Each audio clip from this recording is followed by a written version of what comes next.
خواجہ ابو بکر نے ایک موقع پر یہی واقعہ نظام شاہ کے سامنے بیان کر دیا تھا، جسے سن کر شیخ بہت دیر تک روتے رہے تھے، اور پھر انہوں نے دست دعا بلند کرتے ہوئے بڑے جان گدیزہ لہجے میں فرمایا تھا: اے اللہ، ہر مشکل مرحلے پر محمود کی دستگیری فرمانا اور اسے اس کے نفس کے حوالے نہ کر دینا کہ وہ بہت نادان اور محتاج ہے۔ اور آج بہت دن بعد نظام شاہ نے اسی واقعے کی طرف اشارہ کرتے ہوئے کہا تھا کہ اللہ اپنے بندوں کے دلوں کا حال خوب جانتا ہے۔ احمد سالار اپنے شیخ اور ولی غزنی کے درمیان ہونے والی گفتگو کو بڑی حیرت سے سن رہا تھا، اور غزنی سے دور رہنے کے سبب یہ سب سمجھنے سے قاصر تھا کہ نظام شاہ کا اشارہ کس طرف ہے۔ سلطان محمود بہت زیادہ پشیمان نظر آ رہا تھا۔ اس کا خیال تھا کہ شیخ خلیفہ بغداد سے ہونے والی مراسلات سے بے خبر ہوں گے، مگر جب نظام شاہ نے در پردہ اس واقعے کی طرف اشارہ کیا تو ولی غزنی بے قرار نظر آنے لگے۔ فرزند، کیا تمہارے جاہ و جلال کے مظاہرے کے لیے صرف بغداد کی شکستہ اور بیمار خلافت ہی رہ گئی تھی؟ نظام شاہ کے لہجے میں بڑا کرب تھا۔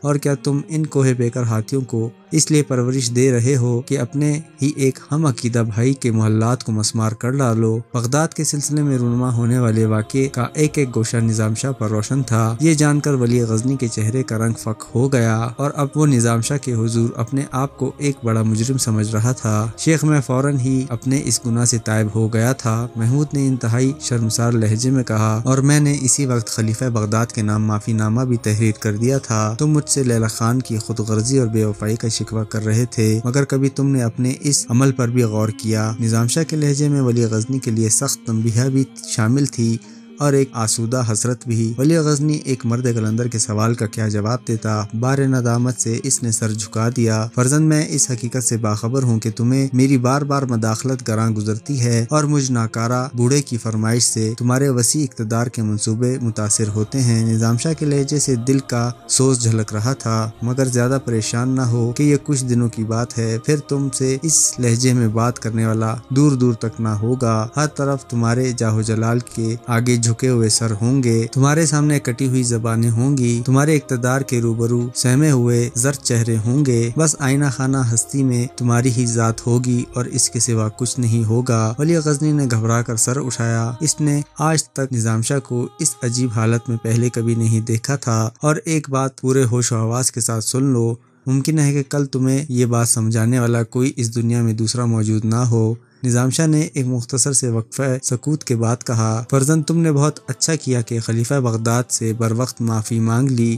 اگر تم ایسا نہ کرتے تو لیلا خان کے گھوڑے غزنی کو روند ڈالتے۔ شیخ، میں اپنے اس فعل پر بہت شرمندہ ہوں۔ شدید احساس ندامت سے ولی غزنی کا چہرہ سرخ ہو گیا تھا۔ کاش تو نے خلیفہ بغداد کو تنبیہ کرنے کے بجائے حاکم گجرات کے دربار میں سفیر بھیج کر بت پرستوں کے سامنے اپنے قہر و جلال کا مظاہرہ کیا ہوتا کہ اگر سومناتھ کو غزنی کے حوالے نہ کیا گیا تو پھر یہ کوہ پیکر ہاتھی ایک ایک سنگی دیوار کو مسمار کر ڈالیں گے اور ایک ایک آہنی قلعے کو روند ڈالیں گے۔ نظام شاہ نے اس طرح آہ سرد کھینچی جیسے کوئی تیز نشتر ان کے دل میں اتر گیا ہو۔ میں ایسا ہی کروں گا شیخ، سلطان غزنی نے مضطرب ہو کر کہا۔ آپ کے جلال روحانی کی قسم ایسا ہی کروں گا، مت کھا مجھ گناہگار کی قسم۔ نظام شاہ نے محمود کو سختی سے ڈانٹ دیا۔ دولت اور اقتدار نے تجھے بیکار بنا دیا ہے۔ جب شکست کے قریب پہنچ جاتا ہے تو مجھ سے دعاؤں کی درخواست کرتا ہے، جب دشمنوں کی لاشوں پر اپنی فتح اور نصرت کے پرچم گاڑ دیتا ہے تو سب کچھ بھول جاتا ہے، کوئی وعدہ یاد نہیں رہتا، جانثاروں کی وفا پر شک کرتا ہے، انہیں حسد اور اقتدار پرست کہہ کر پکارتا ہے، جو تیری خاطر جلتے جلتے راکھ ہو گئے، ان کے سامنے اپنے جاہ و جلال کا مظاہرہ کرتا ہے۔ ولی غزنی کے وحشت اور اضطراب میں مزید اضافہ ہو گیا تھا۔ نظام شاہ نے شدت کرب میں نگار خانم کے ساتھ کی جانے والی بدسلوکی بھی بیان کر دی تھی۔ تو میرا بت شکن نہیں رہا، روح کی اذیت برداشت نہ ہو سکی تو نظام شاہ رونے لگے۔ میں نے جس کی تابناک جوانی کے لیے اپنی ایک ایک سانس لکھ دی، اسے حرص و ہوس کے تاجر میری نظروں کے سامنے اٹھا کر لے گئے اور میں کچھ نہ کر سکا۔ نظام شاہ،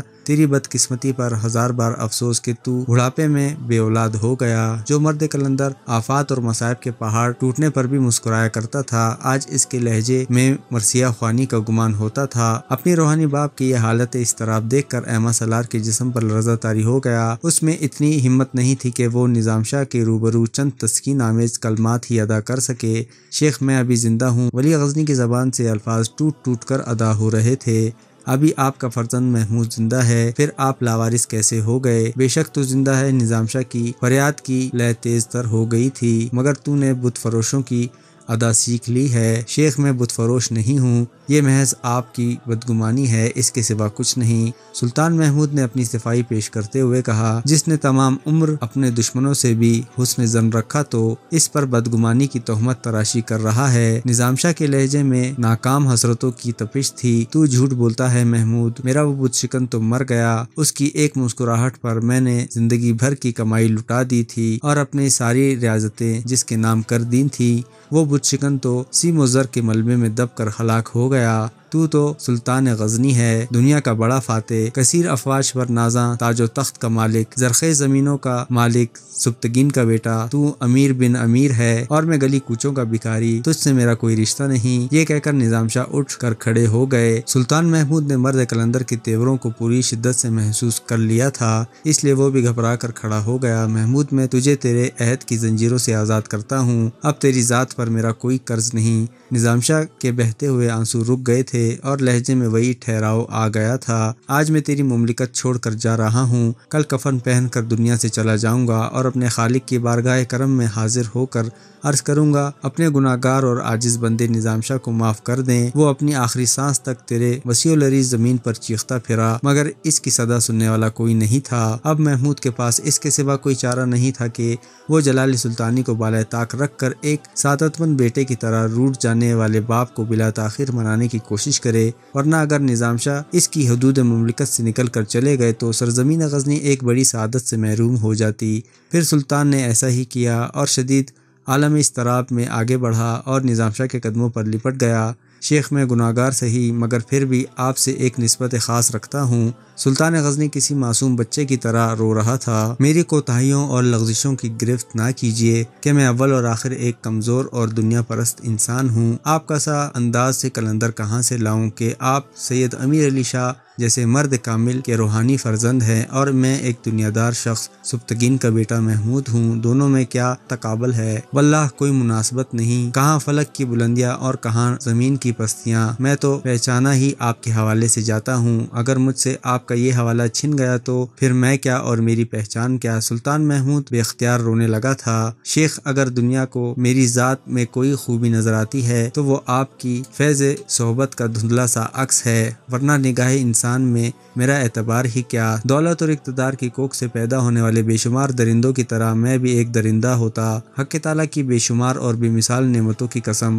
میں انسانوں کا گوشت نہیں کھاتا اور آدم ذات کا خون نہیں پیتا۔ مجھے آپ کی دعاؤں اور تربیت نے درندگی کے حصار سے باہر نکال کر شاہراہ آدمیت پر گامزن کیا ہے، مگر شیخ ابھی کس کفل کم سن کی مانند میرے قدم لڑکھڑا رہے ہیں۔ ابھی تو میں ان جواں مردوں کی طرح چلنا بھی نہیں سیکھا، پھر ایسے نازک وقت میں آپ مجھے کیسے چھوڑ کر جا سکتے ہیں؟ نظام شاہ کے قدموں پر سلطان غزنی کے ہاتھوں کی گرفت کچھ اور مضبوط ہو گئی تھی۔ شیخ، مجھے مصائب ولایت پر فائز کر کے میرا امتحان نہ لیجیے، میں کوئی خلیفہ راشد نہیں کہ بیک جنبش نظرے بت خانہ حرص و ہوس کو مسمار کر کے اس پر نیابات الہی کا اعزاز حاصل کر لوں۔ میں اپنی کمزوری کا اعتراف عجز و انکساری کے طور پر نہیں کرتا۔ شیخ، میں واقعتاً بہت بے وسیلہ اور ناتوانا انسان ہوں، آپ کو خالق بے نیاز کا واسطہ کبھی ایک نظر میری مجبوریوں پر بھی کیجیے کہ میں برسوں سے دولت اور اقتدار کے بتوں کے درمیان کھڑا ہوں اور گناہوں کے یہ بیجا مجسمے میرے زندہ اور تابندہ روح کو مسلسل بت پرستی کا سبق دے رہے ہیں۔ میں شدید کشمکش اور حیرت میں مبتلا ہوں، میرے بیمار وجود کے مسیحا۔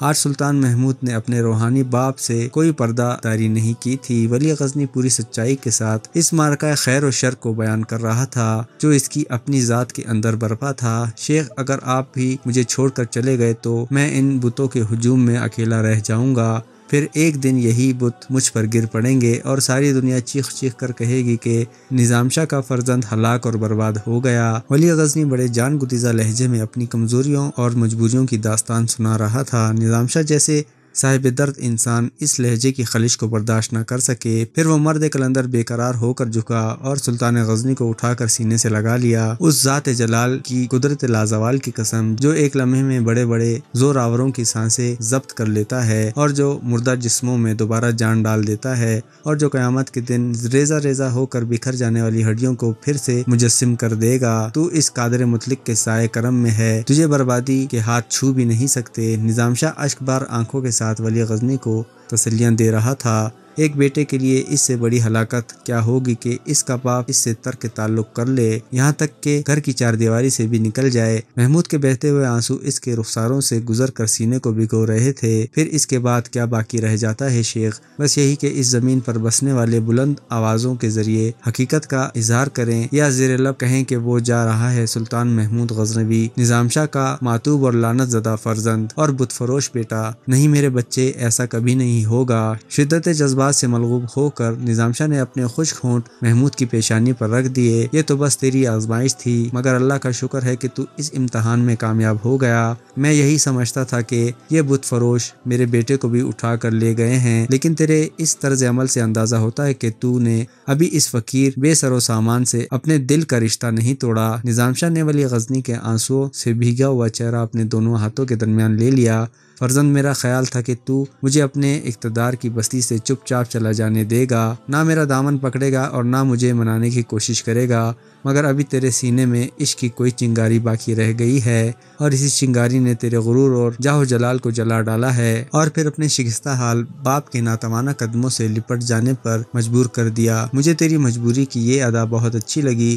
تو نے مجھ سے سلطان کے لہجے میں نہیں، محمود کی زبان میں گفتگو کی ہے، وہ محمود جس نے میرے سامنے بولنا سیکھا۔ لڑکھڑاتی زبان، ٹوٹ ٹوٹ جانے والے الفاظ، معصومانہ خوف، گھبراہٹ اور شرم، مجھے سب کچھ یاد ہے میرے بچے۔ نظام شاہ نے ماضی کا ذکر چھیڑا تو ولی غزنی کی آنکھیں ایک بار پھر اشکوں سے بھر گئیں، اور اس نے بے قرار ہو کر دوبارہ مرد کلندر کے سینے پر اپنا سر رکھ دیا۔ فرزند، میں نے تجھے اپنی زبان میں بولنا سکھایا تھا، مگر تو نے خلیفہ بغداد سے فرعون اور ابراہہ کے لہجے میں گفتگو کیوں کی؟ نظام شاہ نے بڑی شفقت سے ولی غزنی کی پشت پر ہاتھ پھیرتے ہوئے کہا۔ سلطان نے گھبرا کر سر اٹھایا اور انتہائی خجالت آمیز لہجے میں نظام شاہ کی طرف دیکھا۔ کیا تو نہیں جانتا کہ خلیفہ بغداد کون ہے؟ نظام شاہ کی آواز مدھم تھی، مگر لہجے سے جلال روحانی کا اظہار ہو رہا تھا۔ وہ سرور کونین صلی اللہ علیہ وآلہ وسلم کے محترم چچا حضرت عباس رضی اللہ تعالیٰ عنہ کا وارث ہے۔ سیاسی اعتبار سے کمزور اور ناکام صحیح، مگر خاندان رسول کریم صلی اللہ علیہ وآلہ وسلم سے ایک نسبت تو رکھتا ہے۔ تو نے اس رشتے اور اسی حوالے سے خلیفہ بغداد کا احترام کر لیا ہوتا۔ شیخ، میں نے نہ صرف خلیفہ بغداد سے اپنے اس جارحانہ عمل کی معافی مانگی ہے، بلکہ اس کے سفیر کی خدمت میں بھی معذرت پیش کر دی ہے۔ ولی غزنی نے نہایت شرمسانہ لہجے میں کہا، میں تجھے سلامتی کے ساتھ جینے کی ادا سکھا رہا ہوں فرزند۔ نظام شاہ نے ایک ایک لفظ پر زور دیتے ہوئے کہا، خلیفہ بغداد تو خیر بہت اعلیٰ نسب حکمران ہے، میں تو چاہتا ہوں کہ تو ہر عاجز اور مجبور انسان سے جھک کر بات کرے کہ بندے کا یہی انکسار اسے اللہ کے قہر سے بچا لیتا ہے، ورنہ اس قہار اور جبار کے غیظ و غضب کے سامنے اس پوری کائنات کی کیا حیثیت ہے؟ بس اس کی ایک نگاہ اور سب کچھ جل کر راکھ ہو گیا، سب کے وجود عدم سے ملیں گے، اور ہیبت اور جلال کے تمام قداور مجسمے اس طرح ٹوٹ کر بکھریں گے کہ پھر ان کے ذروں کا بھی شمار نہ ہو سکے گا۔ نظام شاہ کی گفتگو سن کر ولی غزنی کے جسم پر لرزہ طاری ہو گیا تھا۔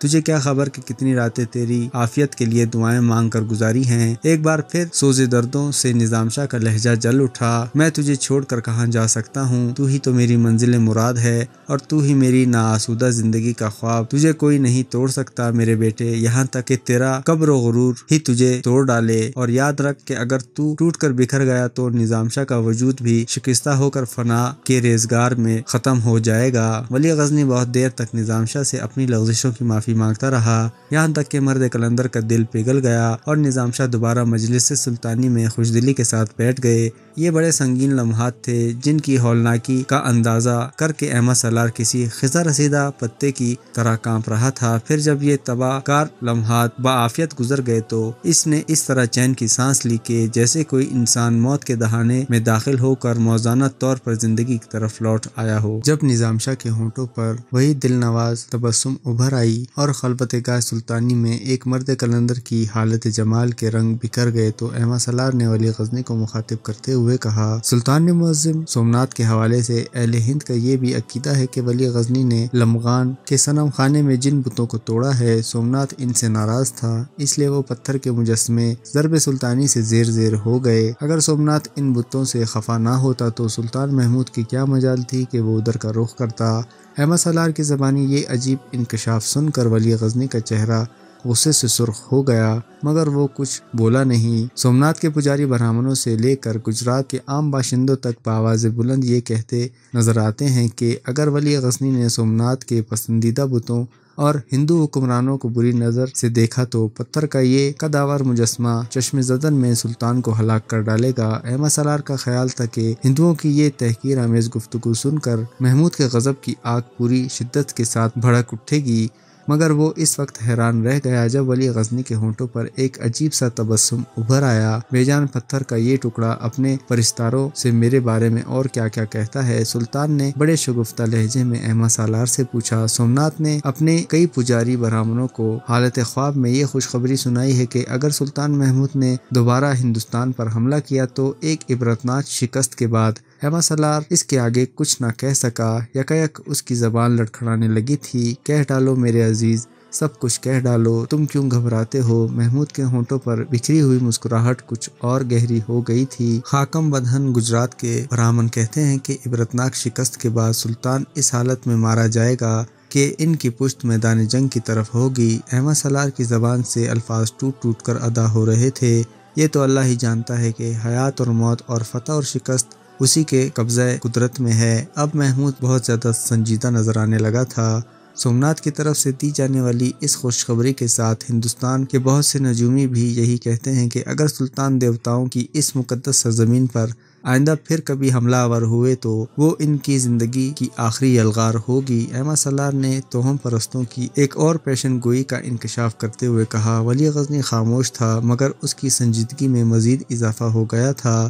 سلطان ذیشان مجھے یاد آیا، احمد سالار نے کچھ سوچتے ہوئے کہا۔ گجرات میں سومناتھ کے حوالے سے یہ بھی بات مشہور ہے کہ پتھر کا وہ طویل اور عریض مجسمہ راجہ جے پال، راجہ آنند پال اور راجہ وجے راؤ سے بھی ناراض تھا۔ اسی وجہ سے راجہ جے پال اور راجہ وجے راؤ نے نہ صرف شکست کھائی بلکہ ذلت آمیز موت سے بھی دوچار ہوئے۔ اب راجہ آنند پال کے بارے میں بھی کہا جا رہا ہے کہ وہ اپنے گناہوں سے تائب ہو گیا ہے اور اس نے بڑی عاجزی کے ساتھ سومناتھ کی عظمتوں کے آگے اپنا سر جھکا دیا ہے، اس لیے آنند پال کی حکومت زوال کے تمام تر خطرات سے محفوظ ہو گئی ہے اور سومناتھ کے آشیرواد کے باعث اسے آئندہ کوئی مسلمان حکمران شکست اور رسوائی سے ہمکنار نہیں کر سکتا۔ ولی غزنی کے ہونٹوں پر مہر سکوت برقرار تھی اور وہ بہت غور سے احمد سالار کی باتیں سن رہا تھا۔ سلطان ذی وقار، میں ہندوستان کے جس شہر سے بھی گزرا ہوں وہاں ولی غزنی کی ہلاکت اور بربادی کے لیے خصوصی دعائیں کی جاتی ہیں۔ احمد سالار نے ایک اور عجیب انکشاف کرتے ہوئے کہا۔ دیوتاؤں کے تمام پرستار اپنے اپنے علاقے کے مندروں میں جمع ہو جاتے ہیں اور پھر بڑے پنڈت کی نگرانی میں ناقابل فہم منتر پڑھے جاتے ہیں۔ پھر بہت دیر تک یہ خصوصی پرارتھنا کی جاتی ہے کہ سارے دیوتا مل کر سلطان محمود کو ہلاک کر ڈالیں۔ یہ خصوصی پرارتھنا ایک طویل عرصے سے جاری ہے اور اب اپنی دعاؤں کے اثر دیکھنے کے لیے پتھر کے پجاری ولی غزنی کے مرگ ناگہانی کا انتظار کر رہے ہیں۔ ایک بار پھر سلطان محمود کے ہونٹوں پر وہی استزائیہ مسکراہٹ ابھر آئی اور وہ بڑے بے نیازانہ انداز میں لب کشا ہوا۔ اپنے شیخ کی وجہ سے سومناتھ پر لشکر کشی تو پہلے ہی میرے لیے فرض کا درجہ اختیار کر گئی تھی، مگر اب تمہاری زبانی معلوم ہوا ہے کہ مجھ پر بت پرستوں کا بھی کوئی قرض نکل آیا ہے، اور یہ قرض اس کے سوا کچھ نہیں کہ میں سومناتھ کی دی ہوئی بشارت، برہمنوں کے پڑھے جانے والے منتر اور اپنی ہلاکت کے بارے میں کی جانے والی نجومی پیشن گوئیاں ان کے منہ پر الٹ ماروں۔ اس ذات بے نیاز کی قسم جس نے اس بندے عاجز محمود کے خالی دامن کو انواع و اقسام کی نعمتوں سے لبریز کر دیا ہے، میں اپنی جان پر بت پرستوں کا کوئی قرض باقی نہیں رہنے دوں گا۔ یہ کہتے کہتے سلطان غزنی کے چہرے پر آتش جلال بھڑک اٹھی۔ پھر اس نے اپنی نشست کا زاویہ تبدیل کرتے ہوئے چہرے کا رخ ارض پنجاب کی طرف کر دیا اور بآواز بلند پکار کر کہا، اے پتھر کے حقیر ٹکڑے سومناتھ اور اے ہندوستان کی زمین پر بسنے والے توہم پرستو، میرا انتظار کرو، میں پایا رکاب ہوں اور بس آیا ہی چاہتا ہوں۔ کچھ دن اور، ہاں بس کچھ دن اور، پھر میرے تمہارے درمیان سود و زیان کا کوئی حساب باقی نہیں رہے گا۔ پھر جب ولی غزنی کی جذباتی کشیدگی کسی قدر کم ہوئی تو احمد سالار نے گجرات کی سنگ دلانہ سیاست اور وحشیانہ نظام حکومت کا ایک اور گوشہ بے نقاب کرتے ہوئے کہا، شاید سلطان محترم اس حقیقت سے باخبر نہیں کہ گجرات کے علاقے میں بھی سینکڑوں مسلمان آباد ہیں۔ اس انکشاف پر ولی غزنی چونک اٹھا۔ کیا عرض گجرات کے سینے پر بھی میرے کلمہ گو بھائیوں کے قدم قدم پڑ چکے ہیں۔ سلطان محمود کے لہجے سے حیرت اور استعجاب کے ساتھ دلی مسرت کا بھی اظہار ہو رہا تھا۔ مسلمان تو پہلی صدی ہجری ہی سے تجارت ایران، ہند، سندھ، لنکا اور چین کے ساحلوں تک آتے جاتے رہتے تھے۔ احمد سالار نے گجرات میں مسلمانوں کے داخلے کی مختصر تاریخ بیان کرتے ہوئے کہا، پھر ہندو راجا ولبھ رائے کے دور حکومت میں بہت سے مسلمان وہاں آباد ہو گئے۔ یہ بت پرست حکمران فطرتاً رحم دل تھا، اس لیے ہندو رعایا کے ساتھ مسلمان بھی راحت اور سکون کی زندگی بسر کرتے رہے۔ پھر جب راجا ولبھ رائے کا انتقال ہوا اور راجا کھیم راج چاوڑا برسر اقتدار آیا تو اہل اسلام پر آہستہ آہستہ گجرات کی زمین تنگ ہوتی چلی گئی۔ کھیم راج چاوڑا انتہائی تعصب اور سفاک حکمران تھا۔ اس نے آداب سفارت کو نظر انداز کرتے ہوئے عربوں کے اس جہاز کو بھی لوٹ لیا تھا جو لنکا کے ہاتھی اور بہترین عربی گھوڑے لے کر سومنات آیا تھا۔ کھیم راج چاوڑا بڑی بے حیائی کے ساتھ ان سمندری لٹیروں کی بھی پشت پناہی کرتا تھا جو عربوں اور دیگر ممالک کے تاجرانہ جہازوں پر ڈاکے ڈالتے تھے اور پھر مندر میں آ کر مقدس پجاری بن جاتے تھے۔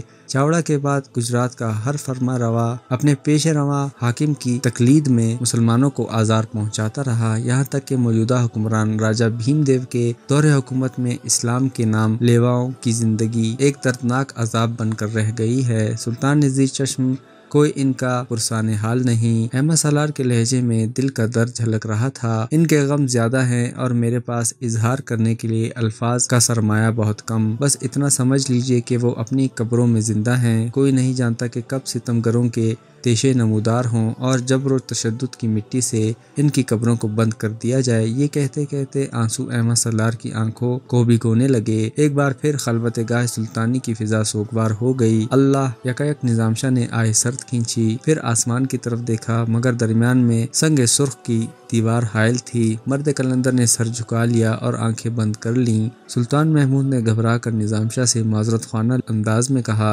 شیخ، اللہ گواہ ہے کہ میں آج تک اس کربناک حقیقت سے بے خبر تھا۔ تیرے علم اور بے خبری سے کوئی فرق نہیں پڑتا محمود۔ نظام شاہ نے دوبارہ آنکھیں کھول دیں اور اس طرح ولی غزنی کی طرف دیکھا جیسے مرد قلندر کا آخری وقت آن پہنچا ہو اور ایک روشن ضمیر کی آنکھوں کے چراغ آہستہ آہستہ بجھتے جا رہے ہوں۔ میں تو اپنے اللہ کو پکار رہا ہوں کہ وہی اس ہجوم بے کساں کی خبر گیری کرنے والا ہے، بے شک اس کے سوا کوئی کارساز نہیں۔ محمود نے اداس لہجے میں کہا، پھر بھی میرے حق میں دعا کیجیے کہ میں اپنے مسلمان بھائیوں کو زندگی دے سکوں اور اہل ستم کو یہ تنبیہ کر سکوں کہ ارض گجرات پر بسنے والے مسلمان لاوارث نہیں ہیں، ان کے چارہ ساز اور غم گسار عرب میں بھی رہتے ہیں اور عجم بھی ان کے ہمدموں سے آباد ہیں، اور جب تک یہ سارے کلمہ گو زندہ ہیں اس وقت تک ان کا کوئی دینی بھائی آسمان کی چھت کے نیچے بے امان اور بے سائبان نہیں ہے۔ یکایک محمود کے لہجے کی اداسی قہر و غضب میں تبدیل ہو گئی تھی، اور یہ بھی دعا کیجیے کہ میں راجہ بھیم دیو پر قابو پا جاؤں اور اسے اپنی عدالت میں طلب کر کے پوچھوں،